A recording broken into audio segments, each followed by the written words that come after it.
Welcome back, everyone. This is Julie Godchill-Brown with Godchill Professional Recruiting and Staffing. The Greenville Chamber strives to provide value to our investors in many ways. Our tagline, "Let's do something that matters today," is alive and well in this room. Our vision is to continually improve the quality of life in our community by inspiring and facilitating business success. You may be aware that the Greenville Chamber is a strong advocate for pro-business legislation and works with 12 other chambers and our business leaders to set annual legislative priorities. We are currently 2,200 members strong and, frankly, the most influential business organization in the upstate. We have chosen to take the lead on educating our business community on the new overtime regulations because it is a sweeping change that will affect almost every business in the upstate. In our first part, Tom Bright, shareholder with Ogletree Deacons, provided our legal update on the new overtime regulations that take effect on December 1st of this year. About 2 weeks ago, the Greenville Chamber, in cooperation with Tom Bright of Ogletree Deacons, held a panel discussion, including an excellent cross-section of businesses in our area. Our hope is to recap the issues discussed as well as many of the solutions provided by our panelists. Included in that discussion were Chuck Blankenship, Senior Vice President of Human Resources of Bank of Travelers Rest, Rachel Putman, Vice President of Human Resources, Goodwill Industries of the Upstate, Leslie Hayes, President and Organizational Coach, The Hayes Approach, Charlotte Lyda, Human Resources Director of the Cascades at Verde, Pam Nally, Regional Human Resources and Operations Manager for the Greenville region of Belk, and Tom Dumit, Vice President of Human Resources with Cafe Enterprises, better known as Fats Cafe. Leslie and Tom, we understand that these new regulations will impact all businesses in all sectors. Those most affected tend to have employees in the under $50,000 salary range with management responsibilities, so we know entry-level management are key roles for us to consider. Leslie, could you recap some of the actions that local businesses are considering? Absolutely, Julie. Thank you very much. Most of the businesses that we work with are smaller employers, typically under 100 employees. However, we do have some organizations that we're familiar with who have upwards of 500 employees. In all cases, many of them are dealing with management, entry-level management roles where the individuals are making less than $50,000. We've encouraged them to do a number of things. The first is to ask those managers to track how much time they're actually spending in overtime and to consider whether they are working as efficiently as they possibly could, whether in fact this might be an opportunity for them to have a better work-life balance. We are also looking at those job descriptions to ensure that the jobs truly are exempt level positions and using this as an opportunity to have good conversation around what the expectations are for those managers and what kinds of things they need to support them. In some cases where the business is able to afford it, we're encouraging that they look at moving the positions up over the 47,476 mark. However, in some cases, they're not able to make that kind of a move, and therefore we're talking about possibly moving those individuals to a status called salaried non-exempt, where they are paid a salary for all hours worked in the work week, but they're still entitled to overtime, so that salary level doesn't have to reach the $913 a week level. There are a number of other things. Julie, what kinds of thoughts do you have? Leslie, one of the things that our listeners seem to be very interested in were several comments and solutions that Tom Dumit with Cafe Enterprises or Fats Cafe brought to our attention regarding converting the restaurant managers or assistant managers to a salary non-exempt role. Could you share that insight and explain how they did that? Absolutely. It sounds a little bit more complicated than it really is, but bear with me for just a minute. What you do is simply look at all of the hours that somebody might work in a work week. So, for example, I believe in the FAT instance, they determined that the right number of hours was 45 hours per week. And so they made a decision that they would pay a certain amount of money for those 45 hours and calculated what that would look like, including an overtime premium. That now becomes the salaried amount that they are paying their managers. The managers are still keeping all of their time, so that if they in fact do work over 45 hours, they are still entitled to additional overtime, but that overtime is paid at halftime because they are already paid a salary for all of the hours worked. It makes a nice conversation between the company and the staff members, talks about what is really expected. It helps FAPS to encourage the fact that they do want their managers to have a life outside of work, and also helps them reestablish what the expectations truly are. And if I could add, too, one of the things that he mentioned very specifically was that the halftime premium that Leslie is talking about are for those hours from 40 to 45. And the logic being that the salary that they're being paid is to pay them their straight time rates for a total of 45 hours. So they get a halftime premium for hours 40 to 45.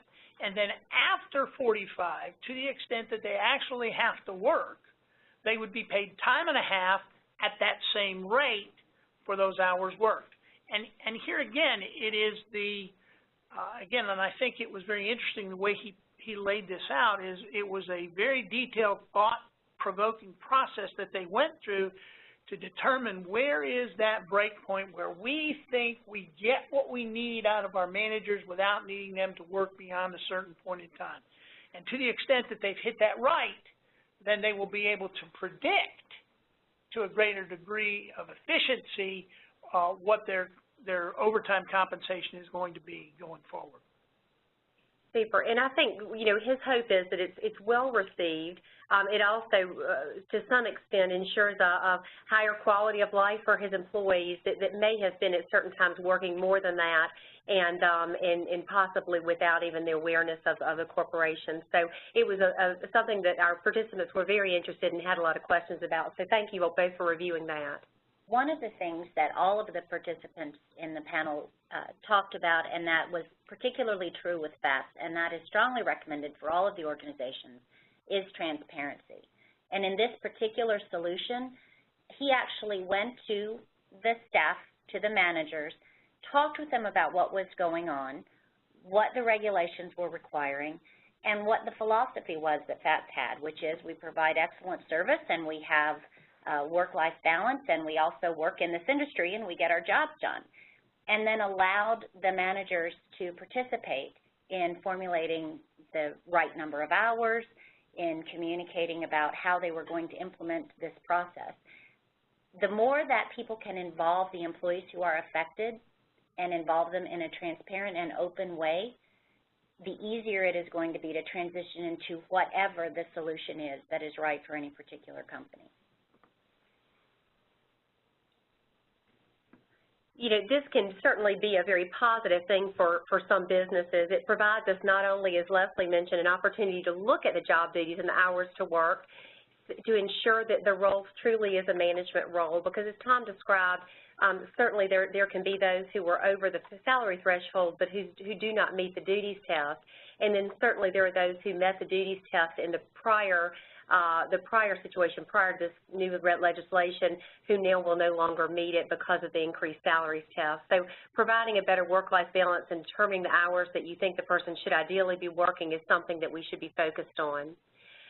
We heard from all of our panelists that really education of the employees and the managers of employees affected and communication is really key. Some will wait for the December 1 deadline to implement, but many that we talked with were looking at implementation prior to November 1 to ensure full understanding and validating the processes. A lot of practical implications of changing an employee from exempt to non-exempt exist, and it's very important not only that organizations make the right decisions and abide by the law, but also that those employees understand why these things are changing. For example, employees who never filled out time cards may now need to begin keeping their time if they're classified as non-exempt. This is a big change. It's not only a change in perception, but it's a change in practical day-to-day operations. there have been employees who have been allowed previously to telecommute or had flexibility in their work schedule to work at home or work from devices such as iPhones or iPads or other computers from their homes, that now that time will need to be much more carefully tallied. How do employees handle flexible scheduling for special events? This is something that potentially they may not have had to deal with in the past, and now they will either have to look at, for those non-exempt employees, paying overtime or shifting some of those duties to exempt staff members. Also not only encouraging, but potentially changing handbooks or policies to encourage non-exempt employees to unplug when they're at home. But as Leslie indicated, being open and honest and allowing these employees to really understand the reasons for the changes is key. Exactly, and communicating with managers of individuals who formerly may have been exempt and are now moving to non-exempt is really critical. Those newly non-exempt employees who are having to take care of their time cards and learn how to document their hours worked may also have some frustration around or insecurity around, well, hey, I used to be able to just kind of take lunch, and now I have to mark, okay, I'm leaving for lunch, and now I'm coming back for lunch. Educating the managers of those staff members to continue to focus on the results that the staff member is producing and not whether or not the person took an hour or an hour and 5 minutes for lunch is a much more effective way to transition into this new status. It also encourages the employee truly to report the hours that they are working accurately and completely, and that is the most important thing. Even if in the beginning a few of those hours turn out to be overtime hours, it is much more important to ensure that everyone is documenting everything completely and fully. Again, as Julie mentioned with telecommuting, particularly if an employee is going to continue to work from home, and that's a tremendous perk in the workplace right now, ensuring that they feel comfortable documenting all of their hours. And then the manager does not penalize them for that, but instead allows that to be an opportunity for a conversation about expectations, results, work-life balance is a really important approach. And I think one of the things that goes hand in hand with that is the very difficult transition that you're putting supervisors into, because now a group of people that they didn't necessarily have to monitor in terms of their hours of work are people they're going to have to monitor now. And it's going to be incumbent on management to educate those supervisors to understand that part of their responsibilities is knowing what their people are doing and being able to look at those time records.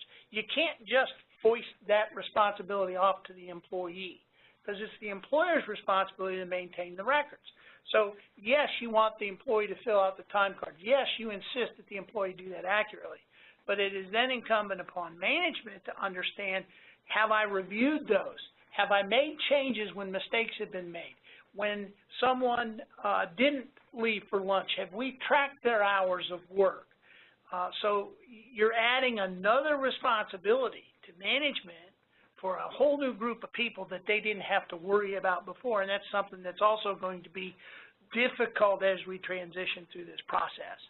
That's correct, and something else that is kind of a byproduct of this that we are running into is that even in the pay grade system in an organization, market data, as you're looking to pay people in line with what the market is paying someone, the market pricing has not kept up with the change in the law.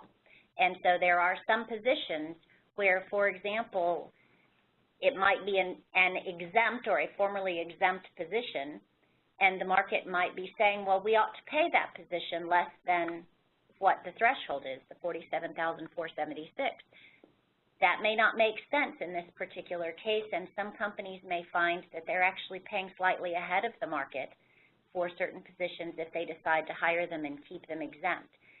Some of these things are going to take a little bit of time to sort out, and supervisors need to be open and willing to talk about the fact that things are changing just a little bit in their recruiting efforts, and as they're bringing in new employees, be prepared to be a little bit flexible. I'd like to turn now to some questions that came in from our live participants a couple of weeks ago that we'd like to address from a practical as well as legal perspective. One question that came in, Tom and Leslie, was whether we expect a flood of EOC discharges resulting from changing employees from exempt to non-exempt. I think we all know that carefully evaluating the positions and also being consistent with those who are in similar roles is key. But Tom, do you expect this?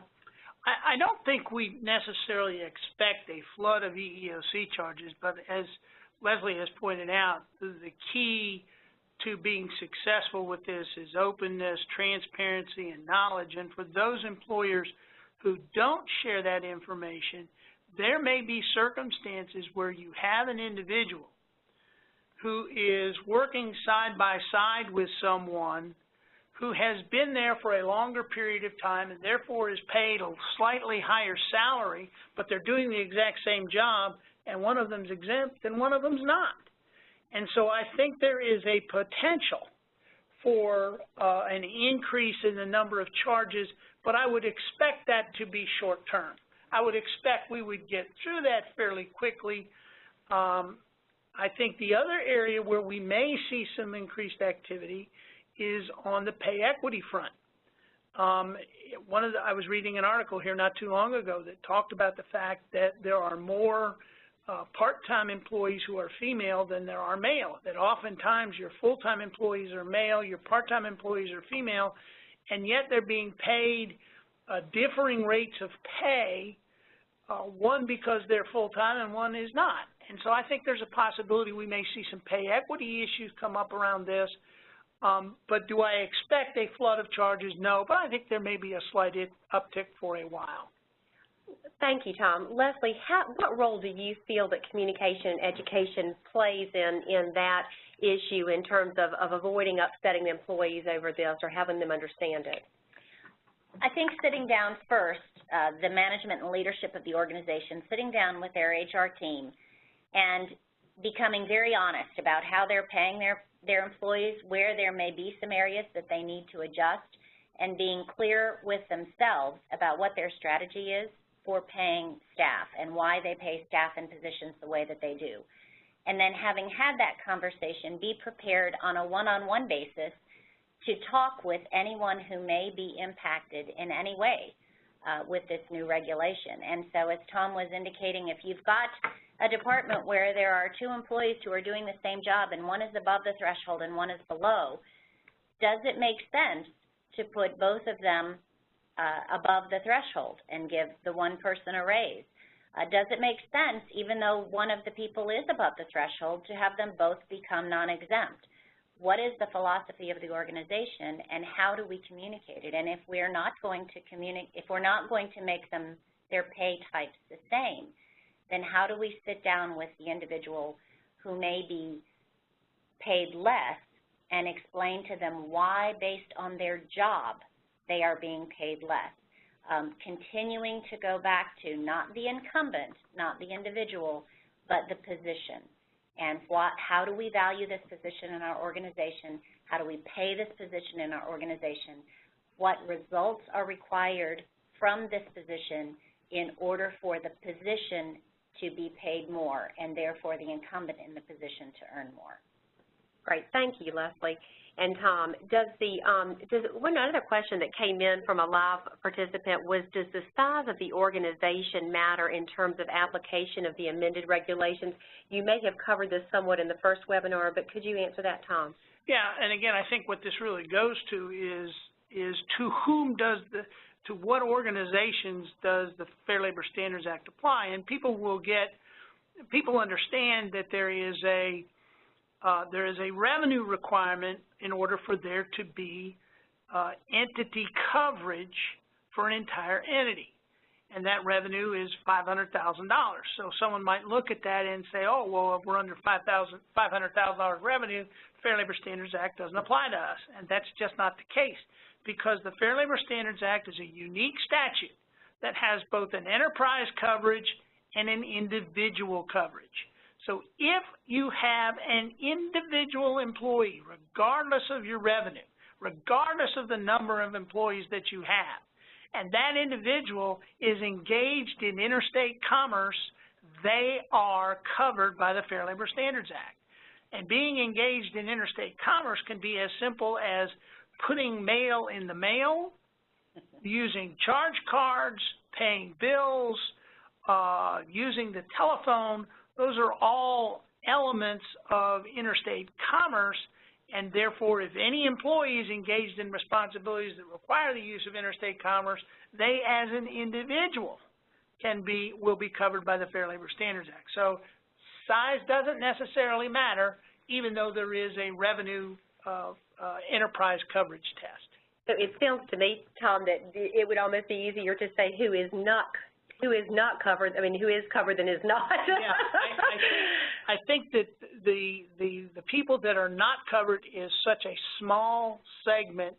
If you have a small operation that is, doesn't use the mail, doesn't use the phone, doesn't use credit cards and things of that nature, you may have an individual who's not engaged in interstate commerce. But those are going to be few and far between, and quite frankly, I've never seen one in 30-some-odd years practicing law. That's sort of what I gather. They don't exist. I'm saying I haven't seen one. Great, thank you. Another question that came in from a live listener was, how does this impact both inside and outside sales jobs? We understand that there is an outside sales exemption, but there are many jobs that sort of are inside, outside, a combination of both, and then particularly those that are inside sales that may currently, because of salary level or I should say because of duties, might be considered exempt, but may not be any longer. Well, I think this is one of the areas where, I think those of us who practice in this area are very disappointed that the administration has never dealt with some of these real outmoded concepts. We're all familiar with the 1950s vision of a gentleman or a lady who's carrying a sample bag around with them and going door to door as a salesman selling fuller brushes or whatever they happen to be selling. And those were typically classified as outside sales jobs. And the reason that they were considered exempt is they had to work odd hours and there was no ability to control them. They were outside the workforce and they were selling something, so there was an outside sales exemption that says we're not going to provide them with overtime. Well, over the years with advances in technology, with computers and a modem and everything else, you could sell the same brushes, but you could sit in your office and do it. You don't have to be outside. Well, you're doing the same thing, but now you're no longer outside sales. You're no longer exempt. So the first point is to understand the difference between inside and outside sales. Inside sales is not exempt.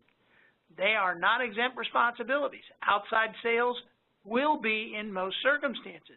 But more to the point, these regulations don't address either of those jobs because they are not being paid a guaranteed salary or don't have to be paid a guaranteed salary. So these amendments to the regulations don't have any impact on the inside-outside sales dichotomy.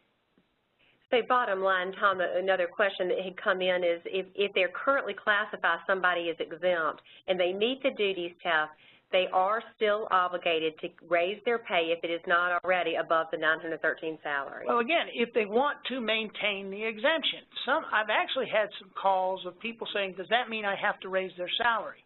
And the answer is no, you do not have to raise their salary. But you have to recognize that they're no longer going to be exempt. So you have to figure out a methodology for paying them an hourly rate of pay for which they're going to get overtime. So, no, you don't have to raise your pay, but if you want to maintain the exemption, you have to make sure, number one, they meet the duties test, and number two, they're going to have to meet the guaranteed salary test. Okay, super. As we move through this, and obviously we're here at now today in October, but Leslie, could you address the pros and cons of waiting until December 1st versus possibly going ahead and trying to get these changes made for your organization to comply prior to December 1st, which is coming on us quickly? Sure. The big pro, there are two big pros for waiting. The first one is cost. If it's a significant cost and a significant proportion of your workforce that's going to be impacted, then you may want to wait so that you don't have the cash outlay for that. The other big pro that I think, or the other pro that I think is an unrealistic pro, is the last grains of hope that there might be a change prior to the implementation date. And I think, as Tom discussed in the legislative review, that's not a reasonable hope. The pro to going ahead and implementing now, ahead of the December 1st timeline, is that, first of all, it's done. Secondly, for many organizations, the end of the year is a very, very busy time. A lot of organizations do benefit renewals at that time. They do performance appraisals at that time. They may have year-end bonuses at that time. It is one more thing that you are throwing into the mix for employees to get their minds around, and one more thing that is going to impact paychecks. So it's a good idea, if you can afford it, in my opinion, to go ahead and implement ahead of time. It's likely that there will be a glitch or two. Somebody will forget to use a time card. Somebody will calculate their hours incorrectly. Something will happen in the payroll system and a check will have to be recut. It's always nicer to have a little bit of time to do those things and get those processes fixed before the final bell sounds. So that's kind of my thought. Great. And we may have touched on this earlier. Actually, Leslie, you gave a very good synopsis of what Tom Dumas had shared earlier about an employee who is non-exempt with a guaranteed salary. Tom or Leslie, could you share any, I guess, particular tips on this or even pitfalls of this? The question that came in was, can a person be classified as salary non-exempt with a guaranteed salary designated as compensation for a work week consisting of a set number of hours, for example, 40, 45, or 50. And I know we mentioned Tom's solution on this earlier. Are there any tips or even pitfalls that you might share with our listeners? The interesting thing with regard to this salaried non-exempt situation is that it's been around for a while, but most payroll systems don't accommodate it very easily. And so it becomes a record-keeping problem. As a usage, it is very nice. Many employees really appreciate having that predictable weekly salary. They know it's coming. In many cases, they do work a good 40, 42, 43 hours a week, and it's a nice, recommended, consistent bit of money that they can count on. For the employer, however, there are sometimes a couple of issues. One is the record keeping. It is important to ensure, usually outside the payroll system, that there is a calculation being done to properly calculate that overtime component, because it does change depending on the number of hours worked, or it can change depending on the number of hours worked. The second piece is to remember that even though these individuals are non-exempt, you have to pay them the salaried amount, even if they work less than 40 hours. That's the benefit of being able to use that to your advantage if they work more than 40 hours. And some employers find that to be a little bit of a new adjustment. They've only worked 37 hours this week. Why am I paying them their full salary? Well, you are, because they're salaried non-exempt. The only thing I was going to add to that is I think that it's important, however you set it up, that you have some sort of a memorandum of understanding with the employee to very clearly articulate exactly how you're going to pay them, because it's important that they understand that there is an hourly rate component. If you're going to pay somebody, let's say, for example, $450 or dollars a week, and that's intended to compensate them for 45 hours, then their hourly rate of pay is $10 an hour. Now, I have an obligation to pay them an additional premium for hours 40 to 45, and then I have to pay them $15 an hour if they go over 45. But explaining to the employee exactly how it's going to be worked and actually putting the math on paper is extremely important to making sure they understand how they're going to be paid and making sure that somebody doesn't trip up going down the road. Absolutely. I'd like to, in wrapping up today, I'd just like to thank Tom Bright, shareholder with Ogletree Deacons, and Leslie Hayes, president of Hayes Approach, and the Greenville Chamber of Commerce. Thank you, Tom and Leslie, for your expertise in time and recapping the issues and solutions presented in our webinar by our panelists. I think this has been a good overview of not only the legalities, but also the practical unintended consequences of the law, as well as the practical solutions that many businesses have come up with. So thank you all for being with us today. I'm going to add one other thing, Leslie, before we finish, Julie, is that we will actually post to the Chamber's website the PowerPoint that was put together for this program. And also, because there's been a lot of questions about it, we are going to put together a fact sheet on each of the white-collar exemptions, and so that you will have access to that on the Chamber's website as well. And Julie, thank you for your time and for leading such an interesting discussion. Thank you very much, everybody. All right.